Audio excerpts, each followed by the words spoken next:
Salut les à cuire, contente de vous retrouver. Alors je vous retrouve dans un décor vraiment inhabituel puisque je suis en Bretagne chez ma mère. Pour rien vous cacher, j'étais venue ici pour passer mon niveau 2 de plongée. Tout se passait bien, sauf que j'ai chopé un rhume après le deuxième jour de formation. Et comme vous en doutez, plongée sous-marine, rhume, ça fait pas forcément bon ménage, enfin du moins quand on tient à ses tympans, ce qui est mon cas. Du coup je me suis retrouvée avec un petit peu de temps libre, pas prévu, et donc je me suis dit pourquoi pas faire une vidéo. Et pourquoi pas prendre un sujet d'actualité, donc l'histoire du football féminin, puisque là, dans quelques jours, il y aura la finale de la Coupe du Monde féminine.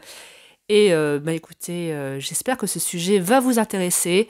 Donc c'est une vidéo vraiment sans prétention. J'espère que ça va vous plaire et que le cadre va pas trop vous perturber, que lui derrière il va pas vous perturber. C'est vrai qu'en fait en vidéo ça fait un peu bizarre de voir une demi-tête comme ça. J'espère qu'il viendra pas hanter vos nuits. Et écoutez, on y va. Ah non, avant de commencer, petites informations. Je vous encourage à aller lire la barre de description. Je fais quelques annonces que je compte, je pense, quitter définitivement Twitter parce que je ne supporte plus Elon Musk. La création d'une adresse mail également. Donc voilà, allez faire un petit tour dans la barre de description. Et sur ce, attaquons le sujet.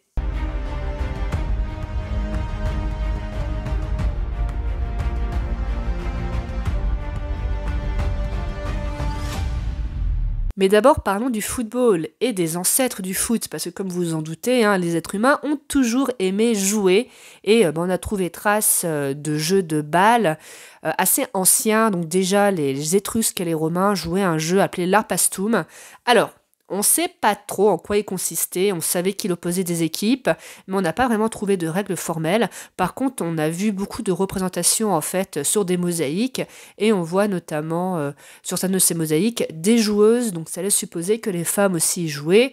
En Amérique centrale, notamment chez les Mayas, même si ensuite ça a été repris par plusieurs peuples, il y avait notamment un sport qui était aussi populaire à l'époque que le foot l'est aujourd'hui. Alors, il y a eu plusieurs noms qui ont été donnés à ce sport. En fait, il y avait deux équipes qui se battaient pour une balle en caoutchouc, donc une balle assez lourde, j'ai lu jusqu'à 3 kilos, et ils devaient lancer cette balle dans des anneaux de pierre, mais des anneaux de pierre étroits. Là, on parle pas d'énormes cages de foot, et surtout, ils n'avaient pas le droit d'utiliser ni les mains ni les pieds. Donc en gros, ils utilisaient les épaules, les hanches. Alors je sais que ce sport est encore pratiqué dans le nord-ouest du Mexique, vraiment pour maintenir un peu la culture un peu vivante. Je serais très curieuse de voir un match parce que ça a l'air incroyable. Donc notre football à nous, il semblerait qu'il vienne de la soule, donc c'était un sport pratiqué en France et en Angleterre. D'ailleurs, il serait venu en Angleterre via l'invasion normande, là, vous savez, Hastings, 1066. Et c'était un jeu très violent qui a été interdit à plusieurs reprises. Ça, au Moyen-Âge, on aimait bien. Dès qu'un jeu devenait un petit peu trop populaire, l'interdire. Souvenez-vous, dans une précédente vidéo, je vous parlais du jeu de paume qui avait été interdit à Paris au XIVe siècle, à la fin du XIVe siècle, parce qu'il était trop populaire. Genre, les gens ne voulaient même plus travailler, ils étaient obsédés par le jeu de paume. Et donc, il avait été interdit tous les jours, sauf le dimanche. Mais cette soule, elle est aussi apparentée au rugby, même au volley. C'est vraiment l'ancêtre des jeux de balle en général en France. Donc le foot, lui, apparaîtrait dans sa version moderne en 1848 à Cambridge. Mais le début est un petit peu anarchique. Donc en 1863, une fédération anglaise de football est créée, mais il faut attendre 1880 pour qu'enfin on couche des règles par écrit qui vont s'imposer et les différents clubs vont harmoniser leurs pratiques. Voilà, le contexte est posé, on peut s'intéresser au foot féminin. Bon, je viens de voir qu'il y a un trou dans mon pantalon. Si jamais il apparaît dans la vidéo, ne vous en offusquez pas s'il vous plaît. Je suis vraiment en mode campagne, en mode vacances. Donc le foot féminin entre dans les annales à Édimbourg le 9 mai 1881, puisqu'il va y avoir le premier match, on va dire, un petit peu officiel entre deux équipes féminines. Donc ce match va voir s'opposer des joueuses anglaises et écossaises, et il a fait parler de lui, la presse était même présente, ainsi le Glasgow Herald va écrire ceci. Donc, les jeunes femmes qui devaient avoir entre 18 et 24 ans étaient très bien habillées. Les Écossaises portaient des maillots bleus et des collants rouges. Les Anglaises avaient des maillots blancs et des talons et des bottes à talons. Bref, on se focalise plus sur l'apparence des joueuses que sur leur performance, mais c'est pas grave, le match a un succès. Pour la petite histoire, les Écossaises vont largement s'imposer. Malheureusement, une vingtaine de jours plus tard, il y aura un autre match qui va être organisé, et là, ça va être une catastrophe puisque des cohortes d'hommes fragiles vont investir le terrain et molester les joueuses, interrompant ainsi le match. Donc oui, dès le départ, le football féminin n'a pas fait consensus, mais c'est pas grave, le mouvement était lancé et il va notamment intéresser les courants féministes et les suffragettes qui vont voir dans le football un nouveau vecteur d'émancipation. Et c'est là que notre nouvelle héroïne, Florence Dixie, apparaît. Alors Florence Dixie, j'étais obligée de vous en parler. C'est vraiment un personnage comme on les aime sur cette chaîne. Donc c'est une aristocrate, mais qui vient d'une famille où le sport c'est une religion. Donc un de ses frères a fait partie des personnes qui ont vraiment codifié la boxe anglaise. Un autre de ses frères était un alpiniste chevronné. Malheureusement il va mourir dans un accident dans les Alpes. Mais bon, il aura impacté le sport. Et donc Florence, elle a fait plein de choses. Donc c'était une grande voyageuse, donc elle a arpenté la Patagonie. Elle a été correspondante de guerre en Afrique du Sud pendant la guerre des Boers. Donc franchement, c'est pas rien. Donc c'était une féministe convaincue. Et en 1890, elle publie ce qui est considéré comme le premier roman de science-fiction féministe, donc appelé Gloria or the Revolution of 1900. Donc en gros, ce livre parle d'une femme qui va se travestir en homme pour phagocyter la phallocratie britannique et essayer de changer les choses. Je ne l'ai pas lu, mais j'ai vu qu'il était en accès libre sur Google, donc si ça vous intéresse, je pense que ça doit être très intéressant. Et donc en 1895, Florence va fonder le British Ladies Football Club, donc qui va compter une trentaine d'adhérentes, donc qui vont s'entraîner toutes les semaines et elle va aussi organiser des matchs. Donc voilà, elle est vraiment considérée comme une pionnière du football féminin. Et il n'y a pas qu'en Angleterre que le football féminin va faire des émules. En France, dès 1910, de la pratique du foot féminin est documentée. En 1917, il va y avoir le premier match officiel, on va dire, entre deux équipes féminines. Et en 1920, il va y avoir la première rencontre internationale à Manchester entre une équipe française et anglaise qui va réunir près de 20 000 spectateurs. Donc vraiment, ça fascine. Les joueuses de foot fascinent. Dès lors, le nombre de clubs va exploser, il va y avoir un vrai engouement pour le foot féminin. Malheureusement, cet engouement va être de courte durée, puisque très vite, le football féminin va être interdit. En Angleterre, en 1921, la Football Association va décider d'interdire le football féminin au motif que la pratique du football est complètement inconvenante pour les femmes et ne doit pas être encouragée. Donc cette interdiction va courir jusqu'en 1971, mais ce n'est qu'en 2008 que l'association fera ses excuses. En France aussi, malheureusement, le sport est sur la sellette. Henri de Grange, par exemple, le père du Tour de France, qu'est-ce qu'il nous dit? Alors, il nous dit en 1925 que les jeunes filles fassent du sport entre elles, dans un terrain rigoureusement clos, inaccessible au public. Oui, d'accord. Monsieur est bon seigneur.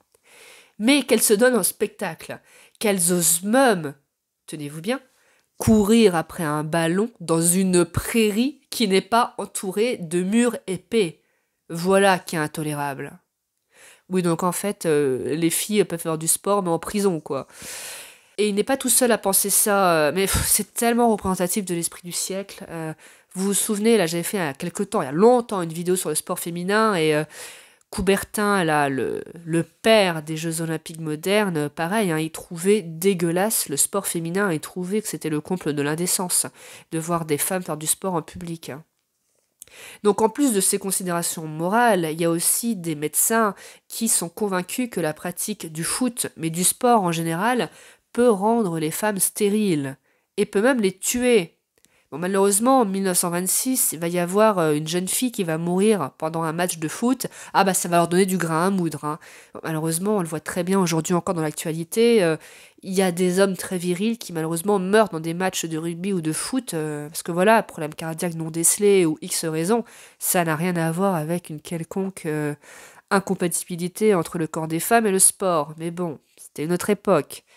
Et en 1941, le régime de Vichy ne va pas s'embarrasser de tous ces débats idéologiques, il va tout bonnement interdire le foot féminin. Bon, ces interdictions vont quand même faire long feu, puisqu'il va falloir attendre la vague émancipatrice des années 60 et 70 pour qu'enfin on lâche la grappe aux femmes qui voulaient jouer au football. En 1969, une première Coupe d'Europe non officielle, bien sûr, voit s'opposer des équipes féminines de France, d'Angleterre, de Danemark et d'Italie. En 1970 se tient pour la première fois ce qui fait office de Coupe du Monde, et en 1975 est organisée à Hong Kong la première Coupe d'Asie-Pacifique. Donc on voit que le football féminin regagne doucement du terrain. En 1967, un grand pas est franchi puisque Martine Giron devient la première femme arbitre. Mais il va falloir attendre 2019 pour qu'une femme arbitre un match de Ligue 1. Tout aussi bien, en 1984, Marie-Lou Duringer devient la première femme à intégrer le conseil de la Fédération française de football. Mais c'est vraiment aux États-Unis que le football féminin va exploser, ça vous aura pas échappé. Aujourd'hui, vraiment, ce sont les États-Unis qui dominent dans ce sport. Et ça, on le doit par ricochet à une loi de 1972 appelée Title IX. En fait, cette loi obligeait les écoles et universités à financer des programmes sportifs pour les étudiants. Et cette loi interdisait aussi les discriminations fondées sur le sexe. Donc les écoles ont été obligées de financer des programmes sportifs féminins. Et le football ou soccer, comme on dit là-bas, a été mis en avant parce qu'en fait, c'était un sport qui nécessitait pas beaucoup d'infrastructures, ni beaucoup de formation, on va dire. Et donc les universités et écoles ont très rapidement pu le mettre en place.